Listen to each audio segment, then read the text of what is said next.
How you doing there? Welcome back to Babble on Talmud. Today we're studying Daf Tes Zayin, Daf 16, masechta Avodah Zarah, friends. How to sell a wild animal to a pagan. Today we're going to wrap up our discussion that we began, I think it was yesterday, about selling domesticated animals to pagans. There was a difference between if it is like a sheep kind of animal, a behemadaka, or like a cow kind of animal, a behemagasa. And today we are moving on to chayas, undomesticated animals, where we're going to wrap up kind of the domesticated discussion and then get into an undomesticated discussion. Without further ado, we're going to start on Daf Zayin Amid Aleph. About 5-10 lines into Zayin Amud Aleph at the two dots, that the Mishnah had said that calves and foals may not be sold to the pagans. Tani Rabbi Yehuda Mater Bishvura. Rabbi Yehuda. Okay, so as we saw in our Mishnah, now we're seeing in a brisa that Rabbi Yehuda allows for a broken behemagasa to be sold, because if the whole concern is about, well, maybe it might end up doing work on Shabbos in a scenario of lending or renting out an animal or testing out to sell, right? There were certain scenarios where if the animal is doing work, it could be a problem on Shabbos. If the animal is doing work on Shabbos, it could be a problem. But if the animal is broken, says Rabbi Yehuda, well, then it's memela not going to be doing any work. So if it's not going to be doing any work, so then this isn't a concern. So Tan Rabbi Yehuda matir b'shvura. Rabbi Yehuda allows the sale of a broken behema gasam p'nisha ena yichol the sarpas of the chay v'lachos. It's not going to be able to be healed and then be able to, do work, essentially. So if there's no concern there, Amulo, they said to Rabbi Yehuda, Valomar bin ole violedes.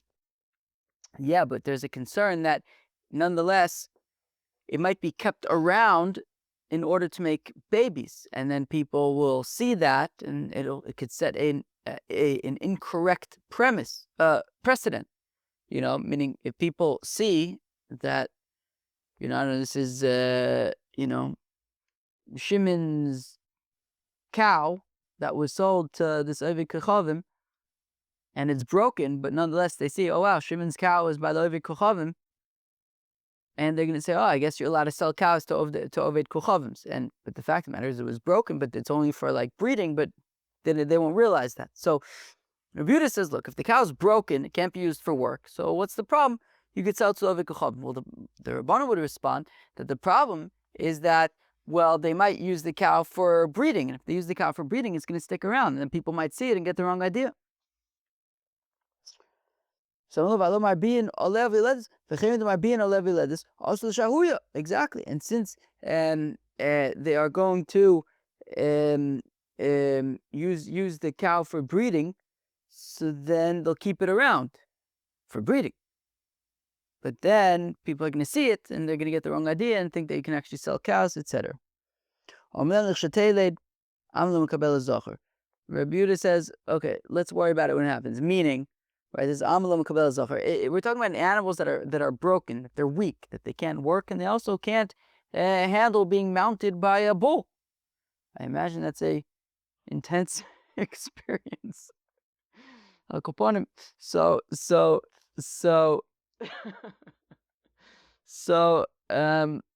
therefore Rabbi Yehuda says that's also not the concern.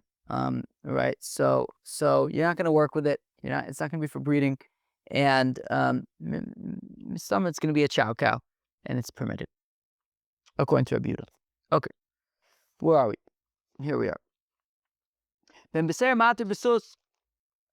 Ben Beseira allows the sale of a horse. The question, of course, is why?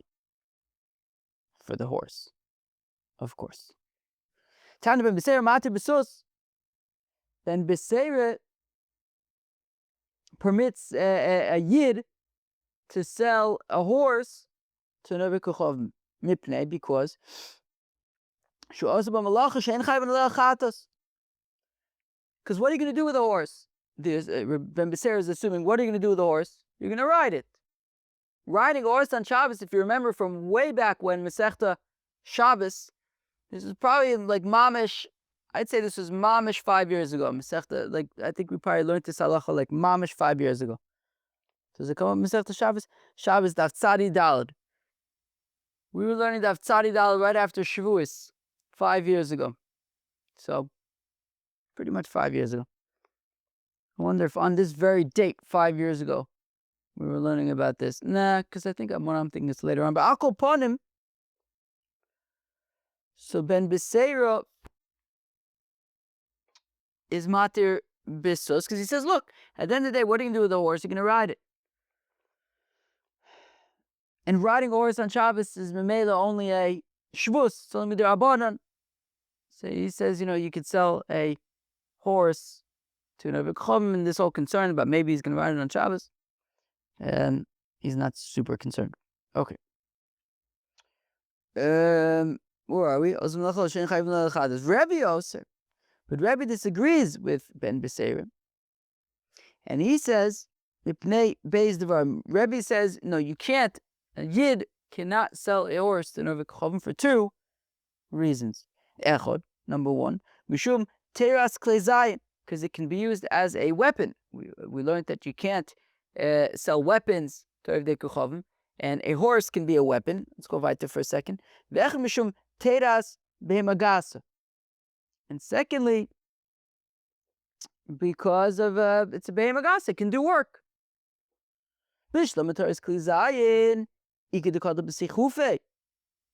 So I understand how a horse can be a weapon. It can trample. It can use its foot to trample on its enemies. What's the dealio with work? How is it? How is a horse? What kind of work is a horse going to do? Although I do understand that there are work horses, but maybe they didn't have those. I don't know. So what's that all about?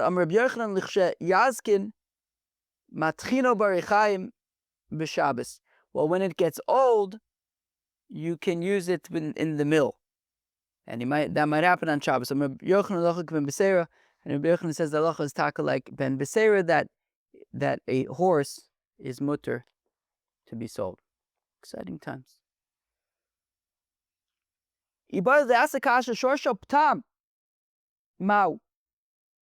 Can you sell the ox of a fattener? You have a guy, he fattens up cows. Why are you going to fatten up a cow? I assume so. It's a chow cow. So it could be sold to be eaten. So that's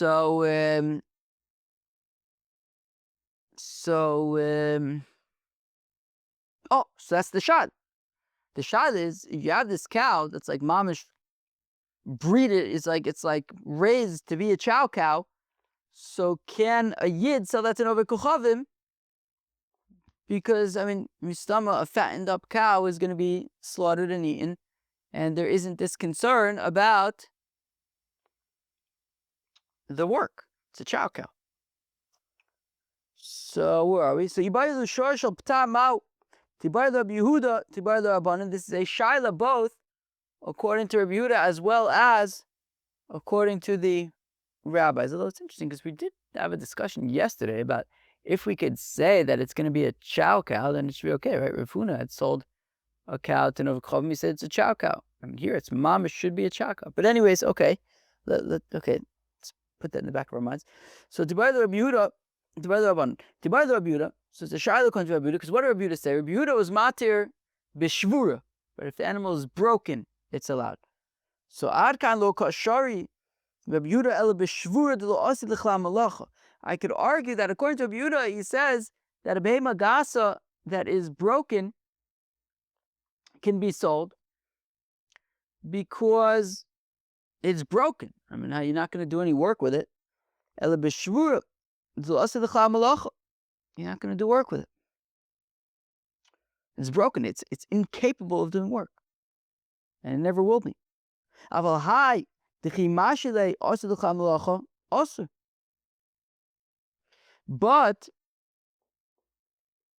this fattened up cow, if you put it on a diet, it can get healthy and strong and be a plow cow. So maybe Rabbi would say that you can't sell this fattened up cow. Or maybe you could say, even according to the rabbis, when they say that you can't sell a behema gaset and over even if it's broken, maybe the rabbis only say that the broken cow is also because it's not a chow cow. Okay, yeah, it might be broken, but it isn't inherently a chow cow. Well, it isn't, it wasn't bred as a chow cow, raised as a chow cow. But a cow that is fattened up, it's fattened up to be a chow cow. I feel the Rabbanan chose. Maybe the rabbis would taka say it's permitted. So what's the dealio with this fattened up cow? Toshma, come in here. Damar of Yehuda, Omer Shmuel. Says Shmuel. Shabes Rebbe. Okay, now it's Rebbe. You makriven shor shabtam b'yom Edom. So by the house of Rebbe, they would basically, so when it was like a Yom Tov for the Avodah Zarah, so Rebbe was the Nasi. He was an important person, so he would give a gift. He would kind of have to give a gift to the whoever was in charge there, whatever pagan ruler he had to give a gift to on the Yom Tov. And they would give a fattened up cow, b'yom Edom, on their Yom Tov. Choser dalid rivivon shenrakivin also ayom, but they would pay, Rebbe would pay for 40,000 coins. It was like 40,000 coins, so that it would not be offered on the Yom Tov. So it would not be offered on the Yom Tov, and that would be offered the next day. That should only be offered the next day, not on the Yom Tov. And then the next year, he paid 40,000 coins. That they should not offer it alive, and that they wouldn't give them a live animal, but rather just Rebbe would just give a meat. And then the following year, in the third year, he paid them 40,000 coins. Shin Makriven also clicker that they shouldn't have to. So that they shouldn't have to. He paid them in the third year 40,000 coins so that they actually wouldn't offer the meat at all. So now, my time in the second scenario, right? So there's basically 3 years of this happening, right? Rebbe had to kind of give this gift every single year to whoever was in charge, whatever old pagan was in charge over there. And the first year he paid them so that they would offer it the next day. The next year he paid them so that they can actually just give meat instead of a live cow. And the third year he asked them actually if there could be no offering at all. Now, in the second year where he paid so that he could just bring the meat, how come he didn't want to bring a live, fattened cow? Why did he have to to bring meat? Lav mishum domesticated shahuye? Is it not because we were concerned that the Rebbe was concerned that if he gave them this fattened cow, it would be left around for a while, i.e. it wouldn't be slaughtered right away, i.e. we do have to be concerned that maybe we're going to put the cow on a diet? So which the Gemara says, but that can't be the reason, because she'ema kriven also ayom my time. But what's the deal with the first year where they did give a live animal? And they said, don't offer it today, offer it tomorrow. There didn't seem to be a concern there about leaving it around. Rebbe Miakar Milsa Bite. No, rather, Rebbe had a scheme. Rebbe had something in mind. What he had in mind was that he didn't want to be giving this animal that was going to be offered by the pagans whatsoever. V'savar ye'oker v'osi porta. That, every single year, they'll just kind of, try to, give a little bit less. First they'll ask, can I do it the next day? And then he'll say, can I just bring meat? And then maybe you don't offer it at all. So really, this wasn't necessarily an indication at all of trying not to keep around a fattened cow or anything like that. This was a separate scheme trying to just kind of get out of having to, offer this korban on the pagan Yom Tov. Now, the Gemara, we had, right, Rabbi Yehuda had mentioned earlier that maybe when it comes to the fattened cow, you can just put it on a diet and then it'll kind of become a nice, strapping, healthy plow cow. But is that really a thing? It is. Amar Vashi says, Amar Li Zvida Bar Torah. Amar Li Zvida said to me, Bar Torah Mashina Levu Ovid Al Chad Train, that if you take this fat cow and you put it on a diet, then it actually becomes a mamish starka cow, and it can do twice as much as other cows. So taka, a fattened cow can be made into a nice plow cow. Says the Mishnah, dubim v'arayis. Now moving on to undomesticated animals. We mentioned bears and lions. In mochilim dubim v'arayis, we don't sell to the Ovdei Kochavim bears and lions. And anything that can cause damage to the people. In Bonimoim Bazilke Gardo Mitstadio Vima Shish. We don't build with them all these random things. Basilke's Gardom, I don't remember what that is. Oh wait, I have the explanations here. A basilica, a tiered court building, a stadium, and a platform. Basically, these are all places where chuck people off to their death and do stuff like that. So we don't want to build things that people, and specifically Yidden, can lead, gonna kill them on these things. I got a stick of water. Water. Bimusios, but you can make altars, uveis mechatzos, and bathhouses. Because because apparently the altars wasn't the Avodah Zarah itself, it was just offering something for the Avodah Zarah. I don't know. I don't really get it. It's some kind of Facebook meta thing related to the Avodah Zarah. I don't think the Gemara really gets into it so much. Maybe it does. Yeah. Anyways. And then, where are we? Okay, but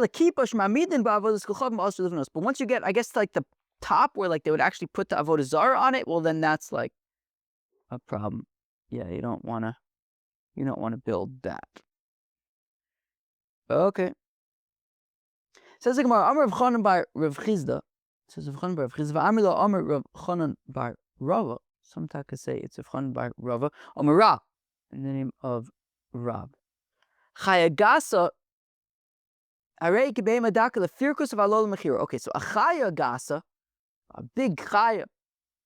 So I guess, for example, if we're talking about pirkus, so pirkus, I don't really know much about it because it's chulin. We haven't gotten to chulin yet, and I haven't learned chulin. But we'll get it in probably a year and a half, 2 years. But anyways, I think basically when you slaughter an animal, like a sheep or something, it kicks around and stuff, after you slaughter it. So a behema daka needs to kick around. A behema gasa, apparently it doesn't do that. Apparently the leg extends or something and then just kind of stays like that or something. But I like sheep kind of kick around a little more. So the shaila is, what's the requirement for a chaya gasa? I don't know, I'm thinking a moose or something. A moose, I think, should be kosher, right? Are meese kosher? Does anybody know? Anybody ever eaten meese? Anyways. Well, anyway, so says Rav that a chaya gasa, like a moose, is like a behema daka in terms of like kicking around. Like it's got to kick around and stuff when you slaughter it. If you slaughter it and it doesn't kick around, it's a problem. However, they are unsimilar when it comes to selling. That whereas by behema daka, we said yesterday it's based on the minig. Certain places they sell them, certain places they don't. However, a chaya gasa would be similar to a behema gasa in that you can't sell it. Okay. So again, I'm going to start again. Amr Rav Chanan by Rav Chizda va'amrila, Amr Rav Chanan by Ravit, Amr Rav chaya gasa, that like a moose, hareki behema daka is like a sheep, lefirkus in terms of that it needs to kick around when you slaughter it. Avalo lemechira, but not for selling, right? Behema daka is based on the minig of wherever the place is, whereas a chaya gasa is you can't sell a chaya gasa va'aniom. But it says Rav Chanan by Rove, I say after mechira that a chaya gasa is like a behema daka also when it comes to selling it. Malkim shonagu limkor mochrin, places where the minig is to sell a moose, you could sell it shalolimkor, but if the minig is not to sell it, ein mochrin, you don't sell it. Okay, it's not. Now we had learned in our Mishnah in mochrin loin dubin varayis, we don't sell to avdei kochavim bears, lions, v'lo kol davar sheyesh bo nezek l'rabim, and things that are dangerous to the people. Things that are dangerous to the people, we don't sell them. But time this ben ezek l'rabim, it sounds like the chaya gasas that we don't sell them are dangerous ones. Lions, bears. Halezbe nezek l'rabim, sure. But this sounds like a moose should be allowed. I don't know much about meese, but like, I don't know, they seem kind of cute. I guess maybe don't have like not as dangerous as like a lion or a bear. It's not like lions and tigers and bears and meese. No, I never heard of that. So that should be allowed. And it's a kasha on Rav, because Rav had said that chaya gasas are like behema gasas in that they can't be sold. But it sounds like, well, from our mission, it sounds like they can't be sold only if they're dangerous. But if they're kind of cute, so then you should be allowed to sell them. So Amar Rabba bar Ula be'ari shaver b'aliba Rabbi Yehuda. So it says Rabba bar Ula that our Mishnah is the opinion of Rabbi Yehuda. Which opinion of Rabbi Yehuda? Rabbi Yehuda from the previous Mishnah. Rabbi Yehuda had said by a behema gasa that if it's broken, so if a cow that's broken, for example, you can sell it. So Rabbi Yehuda would say the same thing by a chaya gasa, that if it's broken, you can sell it. So basically, our Mishnah, this Mishnah here is the opinion of Rabbi Yehuda, and it's saying that when it comes to chaya gasa, if it's dangerous, you can't sell it. But if it's not dangerous, and why is it not dangerous? Because it's a broken line. Right? It says be'ari shaver. Did I say that? Right? Be'ari shaver, a broken line. So a lion you can't sell because it's dangerous. But if it's broken and it's not dangerous, then you can sell it. But it doesn't necessarily mean that like a moose. Although I'm going to move on to actually a healthy. What if you have like a lion that's been like tamed or something? So if it's a wild lion that's like a danger to the people, so the Mishnah says you can't do that. If it's broken, so then we're saying that it would be allowed. It's the opinion of Rabbi Yehuda. Just like it says by a behema gasa, shvura is permitted. It's also by a chaya gasa, shvura is permitted, a broken lion. But a healthy lion, even if it was like tamed or whatever, would not be allowed. It would have to be broken. Rav Ashi Omar, Stam Ari Shavru Eitzel Milacha. And, 1 second. Yeah, okay. Fine. So if Asi says, look, when it comes to a chaya gasa, it can't, what is it? Stam Ari Shavru Eitzel Milacha. Look, when it comes to doing Milacha, lions, I guess, don't really do such good, like, plowing work. And therefore, Rav Ashi says you don't necessarily even need to say that it's talking about a broken cow, because even if it was a just regular cow, it's not really going to do any work. So I guess the point is, if it's, did I say cow? I meant a lion. So if you go back to like behema gasa for a second, the previous Mishnah. So if you have a cow, so a cow can do work, right? And the issue was, if you sell it, then, well, maybe then you might rent it out, or other people might rent it out, let's say, and then the cow will do work on Shabbos. But if it's broken, then you don't have to be concerned about doing work. When it comes to the chaya, it sounds like there's basically two parts here. One thing is that it's dangerous. If it's dangerous, you can't sell it. And the other thing is that even if it isn't dangerous, if it can do work, so then that would also be a problem. But lions aren't doing work, so it just kind of a lion, by being a lion that doesn't really plow fields, even if it was healthy, even if it wasn't broken, so let's say it was like some kind of tamed lion, so then you wouldn't be able,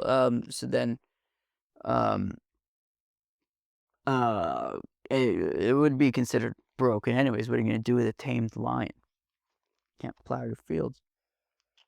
Meisvei, we have a kasha this time on Rav Chonon by Rav. We have a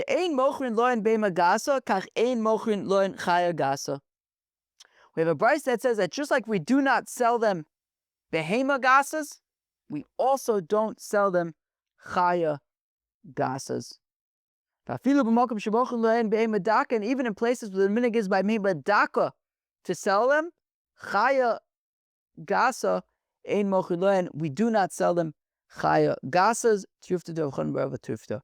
That is a kasha of Chonon bar Rava, because Rav Chonon bar Rava had said that we treat chaya gasas like behema dakas. That is based on the minhag. We have a brayso saying pretty clearly, no, it isn't. That even in places where the minhag is to sell behema dakas, we don't sell chaya gasas. Okay. Now, says the Gemara, Ravina Rami Maslisan Brayso Mishani. Ravina kind of asked our Mishnah against the brayso that we just quoted, and answers Tanan. We learned in our Mishnah, Ein mochin lohen dubin varayos. We don't sell them bears and lions, or anything that is dangerous to the people, implying that only things that are dangerous we're not allowed to sell. But if they're not dangerous, we can. But for a minute, we have a contradiction. Just like we don't sell behema gasas, we also don't sell chaya gasas, regardless of if it's dangerous or not. And even in places where you can sell behema gasas, you can't sell chaya. Even places where you can't sell behema dakas, you can't sell chaya gasas. Oh, exciting times. So, meaning on the one hand, our Mishnah implies that only when it's dangerous, it's a problem. It's not dangerous, it should be okay to sell it. But then we have the brayso that's saying that no, you can never sell it. So, Mishani ba'arishava v'aluba de Rabbi Yehuda. And we answer, well, it's talking about a broken line according to Rabbi Yehuda, and Rav Ashi qualifies. Rav Ashi Omer stam ari shavru eitzel milacha. That just a stam lion. It doesn't have to be a broken lion, because all lions basically aren't doing any malacha. So, like, even if it's not dangerous, still, like, even if it's not right. So meaning if it's not dangerous, so then basically if it's a domesticated. Wait, what the heck did I say earlier? Wait, if it's dangerous, you obviously can't sell it. And if it's not dangerous, okay. Okay, fine. Yeah. Okay. And if it's not dangerous, wait, what the heck am I doing here? Right. So it sounds like the first thing that we say is that. Okay, 1 second. What happened? Our Mishnah said that basically, if it's dangerous, you can't sell it. Well, it's actually a little bit. It's a little tricky, I guess. Anyways, the Mishnah says if it's dangerous, you can't sell it, implying that if it's as long as it's tame or whatever, you can sell it. But then we have this other verse that says no, you can't ever sell behemoth. So we explain that our Mishnah is dafka the opinion of Rabbi Yehuda, and it's saying dafka if it's broken. If it's broken, so if it's like a broken lion, you can sell it. But if implying though, I think that if it's a healthy lion, you can't sell it. But then Rav Ashi is qualifying that and saying no, even a non-physically broken lion is considered broken when it comes to doing work, because what kind of work is it going to do? So therefore, even if you have like a tamed lion that's not dangerous somehow, I guess you would be able to sell it even if it's not broken, according to Yehuda, according to Rav Ashi. Okay. Maskefler Rav Nachman asks, Man lemal the Ari Chaya Gasa. How do you know that a lion is a Chaya Gasa Duma Chaya Daka? Maybe it's a Chaya Daka. Okay. Rav Ashi diak masnisin emosiv tiyuvta. Rav Ashi is medayik from our Mishnah, and he asks a question. Tanan, we said in our Mishnah, in mochilam dubin varayis, we don't sell bears and lions. Local dover sheishbo nezik l'rabim, and nothing dangerous for the people. Time of this be nezik. Okay, the reason that we don't sell it is because it's dangerous. At least be nezik, it's not dangerous. Mochin, we can sell it. V'taima ari, and specifically we're talking about a lion, the stam ari shavre to malacha, and specifically we're talking about lions that don't do malacha. Nobody's plowing a field with a lion. Avamide achrina de avid malacha, lo. But things that do malacha, you can't sell. Just like you can't sell a cow, you also can't sell, a wild animal that does malacha. So Tiyuvta de Rav Chanan by Rava Tiyuvta. That's a kasha of Chanan by Rava. Right? Because if Chanan by Rava had said that as long as it's not dangerous, you could sell it. Whereas over here we're saying no, even if it's not dangerous, but if it can do work, you can't sell it. What kind of work are you going to do with a wild animal? Well,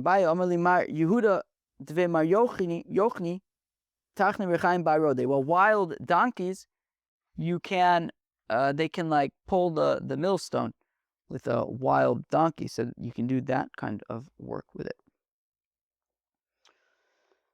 Omer Reb Zera says, Reb Zera Kavinu be Rav Yehuda. When I was by the Besmech Rav Yehuda, we learned about Reb Zera. Reb Zera is a town of Rav Yehuda, and he moved to Eretz Yisrael. In Aliyat Eretz Yisrael, that was in masechta Shabbos, I think. See the masechta Shabbos or masechta Eruvin? I gotta ask Claude about that.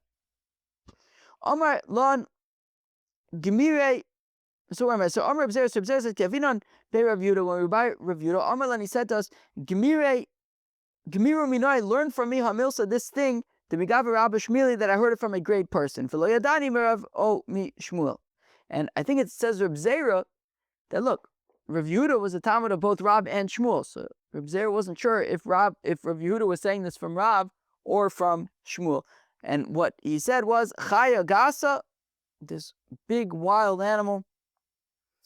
It's like a behemoth when it comes to kicking around after it's slaughtered. Says Reb Zera, when I came to Korkunya, I found Rav Chia bar Ashi, the Yosef called Mishmed de Shmuel, and he was saying in the name of Shmuel, Chai Gas Areki Be'Medaka Lefirkus, this teaching.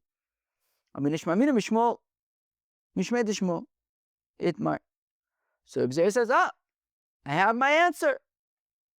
Rav Chia bar Ashi is quoting it in the name of Shmuel. It must be that Rav Yehuda had heard it from Shmuel. However, Ki Asai the Surah, when I came to Surah Ashkechosei the Rabbi bar Yirmiyah, when I came to Surah, I found Rabbi bar Yirmiyah, the Yosef of Karmel Mishmei the Rab. Chai Gas Arei Ki Be'Medaka Lefirkus. Rav Bar Yirmiyah was quoting this teaching from Rav. So Amina Shmamina Itmar Mishmid Rav Itmar Mishmid Shmuel. So it sounds like Taka. This teaching was both from Rav and Shmuel. Kislikas Losam, when I went to Eretz Yisrael, Ashkechosu Rav Asi the Yosef Kamer Rav Chama Bar Guria Mishmid Rav Chayagasa Harei Kibem Medaka Lefirkus. And says observe, when I came to Eretz Yisrael, I heard that Rav Asi was quoting it from Rav Chama Bar Guria in the name of Rav, not from Rav Bar Yirmiyah in the name of Rav. So Amri, so I said to Rav Asi, V'leishav Lamar, Diman Mor Deshmaitza Rav Bar Yirmiyah, but Rav Asi, don't you hold that it was Rav Bar Yirmiyah who said it in the name of Rav? Amar Le. And Rav Asi responds to him, Zera Pasma Uchya, you dirty vessel, you. That was a compliment. Like a dirty vessel means like, wow, it was like, I guess, like Talmud Chacham, like it was like, I guess Talmud Chacham slang. They called each other like dirty vessels. It was a compliment. It means that you're like, spend so much time in the base of Medrash that you're like all dirty. Ah, you dirty vessel, you. Between the two of us, you quoting it from Rav Bar Yirmiyah in the name of Rav, me quoting it from Rav Chama Bar Guria in the name of Rav, and to Staim Shmaita, we can figure out exactly what the chain was. It Manami was stated Amr Reb Zera, Amr Rav Asi, Amr Rav Bar Yirmiyah, Amr Rav Chama Bar Guria, Amr Rav Chayigasa Reiki B'Midak Lefirkus. Givaldig. So okay, apparently, I guess, all those people had said in the name of Rav, although it was also quoted from B'chir Barashi in the name of Shmuel. Okie dokie, that was Daf Tes Zayin of masechta Avodah Zarah. We finished up discussing Behema Gasas and moved on to Chaya Gasas, or Behema Dakas and Behema Gasas and Chaya Gasas. Tomorrow, we are going to start getting to some very interesting agaritas that are going to go on for at least a few days. Peace out.